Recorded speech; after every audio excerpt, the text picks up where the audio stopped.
நம்ம வாழை இலையில சாப்பிடுங்க, வாழை இலை சாப்பிடுங்கன்னு சொல்லி நல்லதுன்னு சொல்லிட்டு இருக்கோம். தலைவர் வந்து பார்த்தீங்கன்னா, வாழை இலையில பட்டர் நல்லா தடவிட்டாப்படி. தடவிட்டு ஏதோ சப்பாத்தி மாரி இருக்குது. அத தடவிட்டு அதுக்கு மேல வந்து பார்த்தீங்கன்னா, மயோனைஸ் சாஸ்லாம் போட்டு நல்லா தடவுறாப்படி.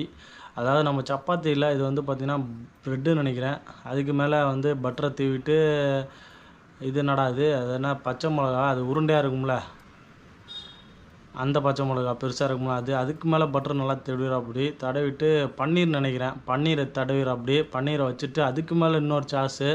என்னடா வதமா தேய்க்கிறீங்க? நல்லா மடிச்சிரு தல. மடிச்சா தான் வெளியில வராதுன்னு சொல்லி மடிக்கிறாப்படி. மடிச்சதுக்கப்புறம் வந்து பார்த்தீங்கன்னா, அப்படியே அந்த சில்வர் பேப்பர வச்சு நல்லா வந்து சூடு பண்றாப்படி. மனுஷன் நல்லா கடைய வச்சு ஓட்டுறாங்களே! வாழையெல்லாம் பிரிச்சா நல்லா தெரியுது. பார்றா பீஸா! ஏய் தல பீஸா செஞ்சுட்டாப்படி தல. செத்த நிமிஷத்துல. அவ்வளோதான் ரெடி. லோக்கல் பீஸா. நல்லா சாப்பிட்டு உடம்பு ஏத்து. போயிட்டு வா. இங்க பார்த்தீங்களா இல்லையா? அவ்வளோதான் முடிஞ்சிச்சு.